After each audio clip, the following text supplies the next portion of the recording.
Yeah, somebody who saw the runway yesterday, actually, but not from a Liverpool point of view, was Leny Yoro. Seamless transition there. See, look at that. You don't get that with Steve, do you? Yeah, jetted off from, I imagine, the south of France and headed towards Manchester in somewhat of a bit of a shock, I think it's fair to say. Obviously, we knew of Liverpool's interest a few weeks ago now. David Ornstein first muted the fact that Liverpool were keen on the player.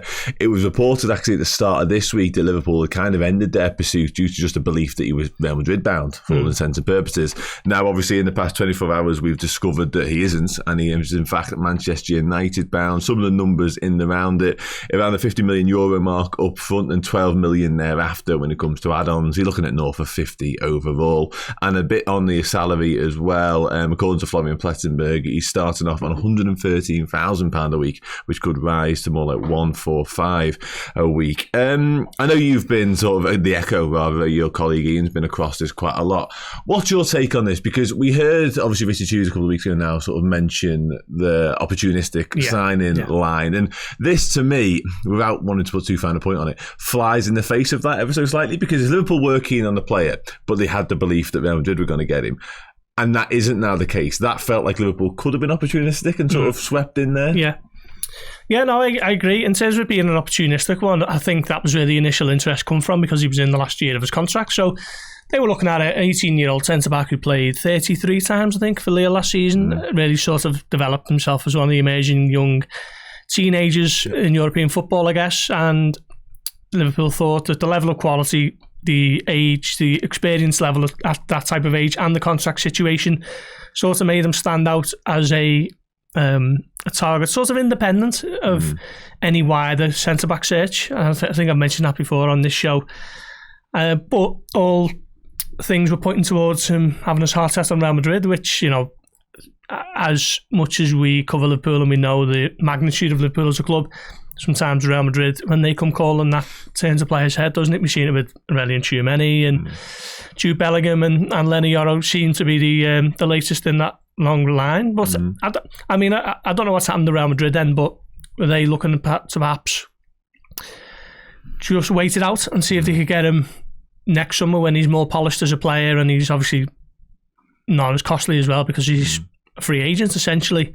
Don't know whether that's happened from the Real Madrid then, but United have sort of swooped in there, you know, desperate for a centre-back, aren't they? They've been after Matthijs de Ligt and Jarrett Branthwaite, and now Leny Yoro seems to be the one that they've got. So yeah, I mean, it seems to be a lot of money for such an inexperienced player.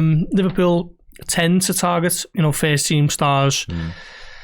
He played somewhere between maybe 120 to 150 senior appearances at the age of 22 to 24, 25. Leny Yoro, very different. You know, he's still only 18. I'm not sure how many he played the season before last, but I'd be surprised if he's even near half of that sort of ballpark. So I genuinely can see both sides of this. I guess if he's coming in on those sorts of wages, if that report is accurate, then he wouldn't be necessarily near the top end of Liverpool's earners, but he wouldn't be near the bottom end either, which you'd imagine an 18-year-old coming into the club should be, really. Jarell Quansah's probably down the pecking order in terms of earners, just because he's probably still on those youth terms that he signed whenever that was. So, I genuinely can see both sides of this one. I wrote last week that, you know, we're about to see how serious Liverpool are about this player, and lo and behold, I guess they feel that he's one that they can, you know, that they're quite content to slip through the net. We'll see in time whether that's the right decision, but I genuinely can see both sides of this. I put a tweet out yesterday, sort of linking back to a piece I wrote last week about, you know, should Liverpool be at the table for this fella if Real Madrid aren't there? And it was sort of like 6 replies in a row, and they were both of opposite stances. So it was very, you know, small sample size, but it did seem to be very divided and split down the middle on this one.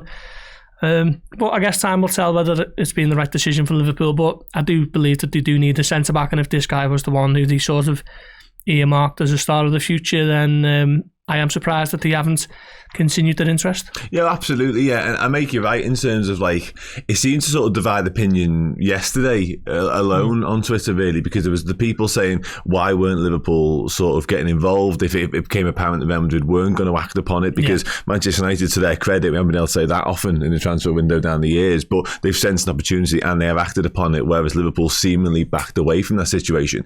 There's people on that side of things. There's also people on the side of things saying he's 18 years old. You mentioned his lack of appearances there, and it's nowhere near the sweet spot that Liverpool like. I think it's 46 senior appearances all told, so it's a million miles away.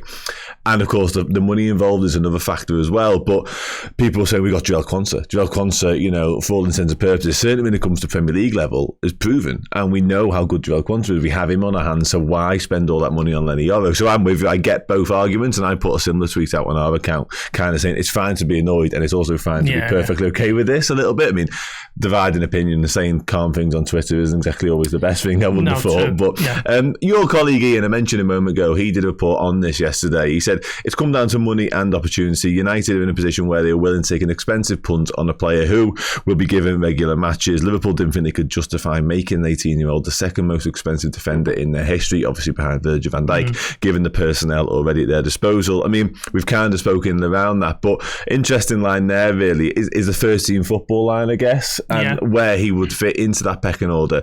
And again, it is a lot of money, not only in terms of expenditure in terms of transfer fee, but the wages, and you mentioned Quansah there in terms of he won't be anything near that.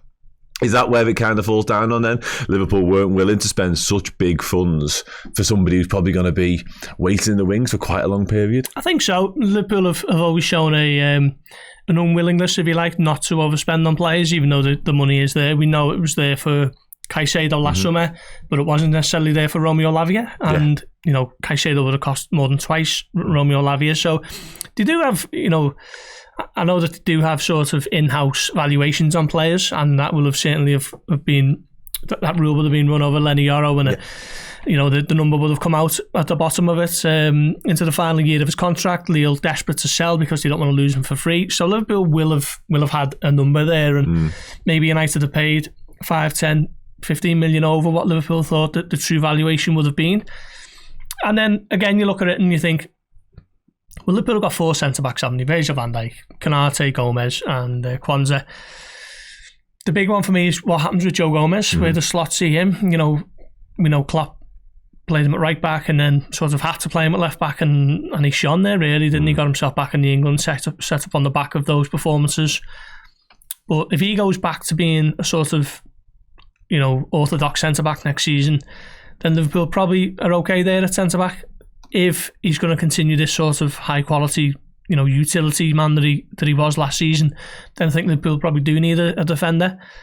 But paying that money for someone who initially would be coming in as an 18-year-old with no Premier League experience, playing probably fourth choice, so you're looking at Carabao Cup and you know, the FA Cup doesn't get going until January, so he might not see loads of minutes unless there are injuries. So I can, like I say, I can genuinely see both sides of it. I think a lot of the concern comes from the fact that there's been no one else come through the doors at the moment, and it looks a bit like Liverpool are from the outside looking in, twiddling the thumbs, sitting on the hands and just waiting for things to fall into place and not being as proactive as perhaps they should be. And I'm sure that's not the case, but so far we are 6 weeks into the Arne Slot era, the Richard Hughes era, if you like. The sporting director himself has spoken of opportunistic deals, and you know, the Slot wants to get a good look at his squad before any real decisions are made.